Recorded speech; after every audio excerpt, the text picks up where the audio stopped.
ನಮಸ್ತೆ ಎಲ್ರಿಗೂ. ನಾನಿವತ್ತು ನಂದಿನಿ ಬೆಣ್ಣೆಯಿಂದ ಮನೆಯಲ್ಲೇ ತುಪ್ಪ ಕಾಯಿಸ್ಕೊಳ್ಳೋ ವಿಧಾನವನ್ನು ತೋರಿಸ್ಕೊಡ್ತೀನಿ. ನಿಮಗೇನಾದರೂ ನಂದಿನಿ ತುಪ್ಪ ಏನಾದರೂ ಅಷ್ಟೊಂದು ಇಷ್ಟ ಆಗಲಿಲ್ಲ, ಮನೆ ತುಪ್ಪದಷ್ಟು ರುಚಿ ಕೊಡಲಿಲ್ಲ ಅನ್ನೋದಾದರೆ ನೀವು ಈ ರೀತಿ ಟ್ರೈ ಮಾಡಿ, ತುಂಬ ಚೆನ್ನಾಗಿ ಬರುತ್ತೆ. ಒಂದು ಪಾತ್ರೆಗೆ ಎಷ್ಟು ಬೆಣ್ಣೆ ತೊಗೊಬಂದಿರ್ತೀರೋ ಅಷ್ಟು ಬೆಣ್ಣೆನ ಒಡೆದು ಹಾಕ್ಕೊಳ್ಳಿ. ಫಸ್ಟ್ ಟೈಮ್ ಏನಾದರೂ ನೀವು ಟ್ರೈ ಮಾಡ್ತಾಯಿದ್ರೆ ಸ್ವಲ್ಪ ಕಡಿಮೆ ಕ್ವಾಂಟಿಟಿನಲ್ಲಿ ಟ್ರೈ ಮಾಡಿ, ರುಚಿ ನೋಡಿಕೊಂಡು ನೆಕ್ಸ್ಟು ಎಷ್ಟು ಬೇಕೋ ಅಷ್ಟು ಕ್ವಾಂಟಿಟಿನಲ್ಲಿ ತೊಗೊಬಂದು ತುಪ್ಪವನ್ನು ಕಾಯಿಸ್ಕೋಬೋದು ನೀವು. ಅದಕ್ಕೋಸ್ಕರ ಕಡಿಮೆ ಕ್ವಾಂಟಿಟಿನಲ್ಲೇ ಟ್ರೈ ಮಾಡಿ ಫಸ್ಟು. ನಾನಿಲ್ಲಿ ಒಂದು ಪಾತ್ರೆಗೆ ಎಷ್ಟು ಬೆಣ್ಣೆ ತಂದಿದ್ದೀನೋ ಅಷ್ಟು ಬೆಣ್ಣೆಯನ್ನು ಒಡೆದು ಹಾಕೋತಾ ಇದ್ದೀನಿ. ಆ ಬೆಣ್ಣೆ ಕವರಲ್ಲಿ ಅಂಟ್ಕೊಂಡಿರುತ್ತಲ್ಲ, ಅದನ್ನು ನಾನು ದೋಸೆ, ಚಪಾತಿ, ಇಡ್ಲಿ ಮಾಡಿದಾಗ ಅದನ್ನು ಸವರ್ಕೋತೀನಿ. ಅದನ್ನು ನೀಟಾಗಿ ಫೋಲ್ಡ್ ಮಾಡಿ ಒಳಗಡೆ ಎತ್ತಿಟ್ಬಿಡ್ತೀನಿ. ಇಲ್ಲಾಂದರೆ ಅದು ಫುಲ್ ಕಂಪ್ಲೀಟಾಗಿ ಬೆಣ್ಣೆ ಬರಲ್ಲ ಅನ್ನೋ ಉದ್ದೇಶಕ್ಕೆ ನೀವು ಈ ರೀತಿ ಬೆಣ್ಣೆನ ಹಾಕಿ ಚೆನ್ನಾಗಿ ಅದು ಪೂರ್ತಿ ಬೆಣ್ಣೆ ಎಲ್ಲ ಕರಗೋ ಥರ ಕಾಯಿಸ್ಕೊಳ್ಳಿ.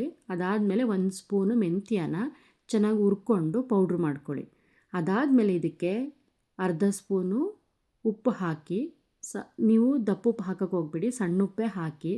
ಅದಾದಮೇಲೆ ಮೆಂತ್ಯನ ಹುರಿದ್ಬಿಟ್ಟು ಪುಡಿ ಮಾಡ್ಕೊಂಡಿರ್ತೀವಲ್ಲ, ಆ ಪುಡಿನ ಸೇರಿಸಿ ಅರಿಶಿನ ಒಂದು ಅರ್ಧ ಸ್ಪೂನ್ ಆದರೆ ಸಾಕಾಗತ್ತೆ. ಕಲರ್ ತುಂಬ ಚೆನ್ನಾಗಿ ಬರುತ್ತೆ. ಬೇಕು ಅಂದರೆ ಮುಕ್ಕಾಲು ಹಾಕೋಬೋದು. 2 ಪಪ್ಪು ಬೆಳ್ಳುಳ್ಳಿ ಸಿಪ್ಪೆ ತೆಗೆದು ಸ್ವಲ್ಪ ಜಜ್ಕೊಳ್ಳಿ. 1 ಲವಂಗ ಮತ್ತು ಕರಿಬೇವಿನ ಸೊಪ್ಪು,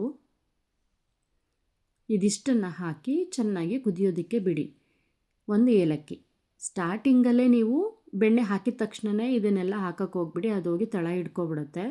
ಅದಕ್ಕೋಸ್ಕರ ಚೆನ್ನಾಗಿ ಬೆಣ್ಣೆ ಎಲ್ಲ ಕರಗಿ ನೀರು ಥರ ಆದಮೇಲೆ ಈ ಇಂಗ್ರೀಡಿಯೆಂಟ್ಸ್ ಎಲ್ಲ ಹಾಕಿ. ಇನ್ನೂ ಕೆಲವರು ವೀಳ್ಯದೆಲೆನ ಹಾಕ್ತಾರೆ ಮತ್ತು ನುಗ್ಗೆ ಸೊಪ್ಪು ಕೂಡ ಸೇರಿಸ್ತಾರೆ. ಬಟ್ ನಾನಿಲ್ಲಿ ನುಗ್ಗೆ ಸೊಪ್ಪು ಹಾಕಿಲ್ಲ, ವೀಳ್ಯದೆಲೆನೂ ಕೂಡ ಹಾಕಿಲ್ಲ. ಇದಿಷ್ಟು ಇಂಗ್ರೀಡಿಯೆಂಟ್ಸ್ ಹಾಕಿದ್ರೂ ಸಾಕು, ತುಪ್ಪ ತುಂಬ ರುಚಿಯಾಗಿ ಬರುತ್ತೆ. ಚೆನ್ನಾಗಿ ಬೆಣ್ಣೆ ಎಲ್ಲ ಕಾದು ಅದು ಬಬಲ್ಸ್ ಬರೋದೆಲ್ಲ ಹೋಗಬೇಕು. ನೋಡಿ, ಈ ಥರ ನೀಟಾಗಿ ಆ ವೈಟ್ ಎಲ್ಲ ಹೋಗಿ ಅದು ಎಣ್ಣೆಯಲ್ಲಿ ಬೇಯ್ತಾ ಇರೋ ಗುಳ್ಳೆ ಮಾತ್ರ ಕಾಣಿಸ್ಬೇಕು ನಿಮಗೆ. ಅದಕ್ಕೆ ಚೆನ್ನಾಗಿ ತುಪ್ಪನ ಕಾಯಿಸ್ಕೊಂಡ್ರೆ ಕೆಡೋದಿಲ್ಲ, ಏನೂ ಆಗೋದಿಲ್ಲ. ಮನೆ ತುಪ್ಪದಕ್ಕಿಂತ ತುಂಬ ಚೆನ್ನಾಗಿ ಬರುತ್ತೆ. ಟ್ರೈ ಮಾಡಿ ನೋಡಿ.